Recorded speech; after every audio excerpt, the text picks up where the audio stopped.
मौन पर महात्मा बुद्ध की कहानी। आश्रम के सभी बच्चे जब दूसरे कामों में लगे होते थे तो एक बच्चा एक कोने में बैठा चुपचाप अपने आप में खोया रहता था। वो अक्सर किसी से ज्यादा बात नहीं करता था। आश्रम की सभी जिम्मेदारियां पूरी करने के बाद जहां सभी बच्चे पूरे दिन की घटनाओं की चर्चा करने लगते हैं, वहीं पर वो शांत रहने वाला बच्चा एक बरगद के पेड़ के नीचे बैठकर ध्यान करने लगता। सभी बच्चों को आश्चर्य होता था क्योंकि उसका कोई दोस्त नहीं था। वो अक्सर आश्रम में अकेला ही घूमता रहता था। ये देखकर उसके गुरु को बड़ी प्रसन्नता होती थी। उसे लगता था कि कोई तो है आश्रम में जो मौन यानी कि चुप रहने की ताकत को समझता है, उसके महत्व को समझता है। आश्रम के बारे में जब भी कोई जरूरी निर्णय लेना होता उसकी राय जरूर लिया करते थे, लेकिन यही बात गुरुजी के एक दूसरे शिष्य को बड़ी खटकती थी। क्योंकि वो गुरुजी का प्रिय शिष्य बनना चाहता था, इसीलिए वो गुरुजी के सामने दूसरे बच्चों के कामों में कुछ न कुछ कमियां निकालता रहता था, जिससे गुरुजी उसे महान समझने लग जाएं। अक्सर वो अपनी जिम्मेदारियां पूरी तरह से निभाने का दिखावा भी करता, चाहे उससे कोई सलाह ना भी मांगे, लेकिन फिर भी वो उन्हें अपनी सलाह देता रहता था। वो बहुत ही बातूनी शिष्य था और आश्रम के दूसरे सभी बच्चों में बहुत प्रसिद्ध भी था, क्योंकि वो सबसे हंसी मजाक करता रहता था, से दिन भर बातें करता रहता था, इसीलिए उसकी सबसे दोस्ती हो गई थी। लेकिन जब आश्रम के गुरु उसकी राय न लेकर दूसरे बच्चे की राय लेते थे तो ये बात उसे बड़ी खटकती थी। ये लगता था कि वो उस दूसरे बच्चे से ज्यादा बुद्धिमान है, लेकिन गुरुजी फिर भी उसकी तरफदारी करते हैं। नहीं था कि गुरुजी को बातूनी शिष्य के स्वभाव के बारे में पता नहीं था, लेकिन गुरुजी उसे अपने तरीके से सीख देना चाहते थे ताकि उसकी ज्यादा बोलने की आदत, दिखावा करने की आदत, दूसरों में कमियां निकालने की आदत हमेशा हमेशा के लिए खत्म हो जाए और वो मौन रहकर ध्यान की गहराइयों को छुपाएं। हर सच्चे गुरु की यही इच्छा होती है। इसी तरीके से उस बातूनी शिष्य को एहसास कराना चाहते थे, कहने से ही उसे असीम सत्य को जाना जा सकता है। डांट का एहसास चुप होकर ही किया जा सकता है। दिन गुरुजी को एक तरीका सूझा। उन्होंने आश्रम के सभी बच्चों को अपने पास बुलाया और कहा कि मैं तुम सभी को दो दो हिस्सों में बांटकर अलग अलग गांवों में भिक्षा मांगने के लिए भेज रहा हूं, और जो भी दो बच्चे सबसे ज्यादा भिक्षा मांग कर लाएंगे उन दोनों को आश्रम की सभी जिम्मेदारियां निभाने का मौका दिया जाएगा। ये बात जारी रखते हुए गुरुजी ने बताया कि भिक्षा मांगने से हमारा अहंकार खत्म होता है, इसलिए हर शिष्य पूरे मन से भिक्षा मांगे, भी इस काम को औपचारिकता में ना ले, वरना तो वो अपने जीवन का बहुत बड़ा ज्ञान खो देंगे। आश्रम के गुरुजी ने जानबूझकर बातूनी शिष्य और चुप रहने वाले शिष्य की जोड़ी बना दी। बातूनी शिष्य के मन में सिर्फ एक ही बात चल रही थी कि इस बार उसे मौका मिला है और इस बार वो गुरुजी को दिखा देगा कि वो चुप रहने वाले शिष्य से कितना ज्यादा प्रतिभावान है। दोनों शिष्यों ने आपस में अपनी सहमति से निर्णय लिया कि दोनों गांव के अलग अलग जगह से भिक्षा मांगना शुरू करेंगे।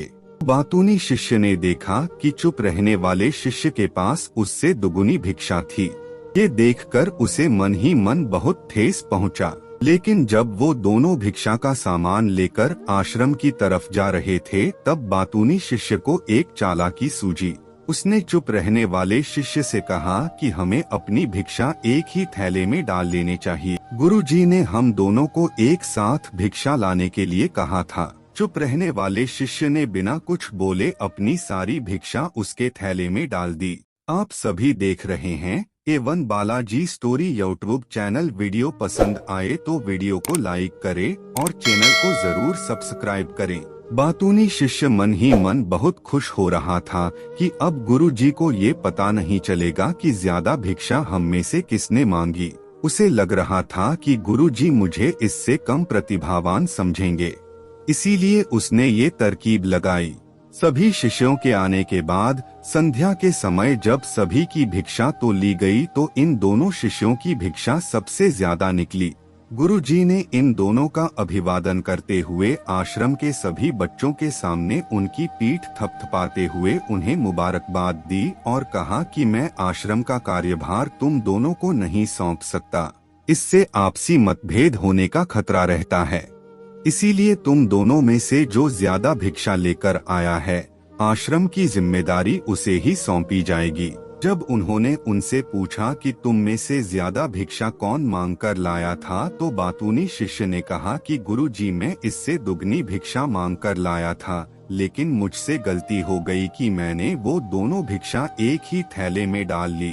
मुझे नहीं पता था कि आप ऐसा निर्णय लेने वाले हैं, वरना तो मैं अपनी शिक्षा का थैला अलग ही रखता। इस पर गुरुजी ने चुप रहने वाली शिष्य से पूछा कि क्या तुम इसके बाद से सहमत हो? क्या तुम इससे कम भिक्षा लेकर आए थे? ये सुनकर चुप रहने वाले शिष्य ने कहा कि गुरुजी मेरे पास ऐसा कोई साधन नहीं है जिससे मैं ये साबित कर पाऊँ कि मैं इससे ज्यादा भिक्षा लेकर आया था। असल में ये उल्टा बोल रहा है। दुगनी भिक्षा मैं लेकर आया था, ये मुझसे आधी भिक्षा लेकर आया था और इसी ने ही मुझसे भिक्षा एक थैले में डालने की बात कही थी। आश्रम से कुछ दूरी पर एक पहाड़ी थी जिसके पीछे सूरज अभी अभी संध्या के समय ढल रहा था। गुरुजी को तो पता था कि सच कौन बोल रहा है, लेकिन बाकी बच्चों के सामने सच साबित करने के लिए उन्होंने उन दोनों से एक सवाल पूछा कि पीछे पहाड़ी पर तुम्हें क्या दिखाई दे रहा है? यह सुनकर वाचाल शिष्य झट से बोल पड़ा कि गुरुजी पहाड़ी के पीछे सूरज अपना रंग बिखेर रहा है। आसमान में लालिमा छाई हुई है। ये बहुत ही सुंदर दृश्य है। वो तो और भी बहुत कुछ कहना चाहता था, लेकिन गुरुजी ने उसे चुप करते हुए दूसरे शिष्य से जवाब जानने के लिए जब उसकी तरफ देखा तो उसकी आंखों में आंसू भरे हुए थे। श्रद्धा, भक्ति और प्रेम से उसकी आंखें भर आई थी। गुरुजी को उससे पूछने की जरूरत ही नहीं पड़ी। गुरुजी ने सभी बच्चों को संबोधित करते हुए कहा कि मैंने सवाल किया था कि पहाड़ी के पीछे तुम्हें क्या दिखाई दे रहा है। ज्यादातर लोगों को यही दिखाई देगा कि एक बहुत सुंदर दृश्य है, लेकिन मजे की बात यह है कि सुंदरता बोलकर नहीं बताई जा सकती, उसे महसूस किया जा सकता है और सामने वाला उस सुंदरता को आपकी आंखों में देख पाता है। चुप रहने वाले शिष्य की तरफ इशारा करते हुए गुरुजी ने कहा कि असल में सुंदरता इसी बच्चे ने देखी है। दूसरे बच्चे ने सिर्फ सुंदरता की उपव्याख्या की है, लेकिन इसने वास्तविकता में उस सुंदरता को महसूस किया है। अपने आप को ऊंचा दिखाने की सभी कोशिशें नाकाम होती देख वाचाल शिष्य वहीं पर फूट फूट कर रोने लगा। उसको चुप कराते हुए गुरुजी ने कहा कि बेटा, मुझे पहले से पता था कि तुम झूठ बोल रहे हो, लेकिन मैं तुम्हें उस झूठ का एहसास कराना चाहता। सभी बच्चों को संबोधित करते हुए गुरुजी ने बताया कि शब्द जाल की तरह होते, हमारे ज्यादा बोलने की वजह से बहुत सारी समस्याएं पैदा होती है। जब कोई आदमी एक बात को बढ़ा चढ़ाकर बोल देता है तो उसे सिद्ध करने के लिए वो शब्दों के जाल में फंसता चला जाता है और इसी वजह से अंतर्मुखी होने की बजाय वो बहिर्मुखी होता चला जाता है। वहीं पर जिस भी व्यक्ति को अपनी अंतर यात्रा करनी होती है, उसे सबसे पहले चुप रहना सीखना होता है। जरूरत से ज्यादा बोलना या फिर हर वक्त बोलते ही रहना, ये सब हमारी अंतर यात्रा में बाधा बन जाती है। जब आप चुप रहने का अभ्यास करते हैं तो आप अपने साथ वक्त बिताने लगते हैं, जिससे कि आप अपने एकांत को जान पाते हैं और एक बार अगर मन में एकांत स्थापित हो जाए तो आपकी आंखों में, आपके चेहरे पर वो सादगी, वो एकांत, वो स्पष्टता की झलक, सब कुछ सामने नजर आने लगता है। कुछ साबित करने को नहीं रह जाता, कुछ बताने को नहीं रह जाता, सब कुछ आंखों में देखा जा सकता है। चुप रहने वाले शिष्य की तरफ इशारा करते हुए गुरुजी ने कहा कि अभी जो दृश्य है इस बच्चे ने देखा, वो ज्यादा बोलने वाला आदमी कभी नहीं देख पाएगा। वो अपनी बुद्धि से तर्क वितर्क करता रहेगा कि उसे क्या क्या दिखाई दे रहा है, लेकिन उसमें से वो महसूस कुछ भी नहीं कर पाएगा। उसे दिखाई दे जाएंगे पहाड़, सूरज या फिर उसकी लालिमा, लेकिन उस सुंदरता को, उस विराट को, उस अद्वैत को वो कभी नहीं देख पाएगा।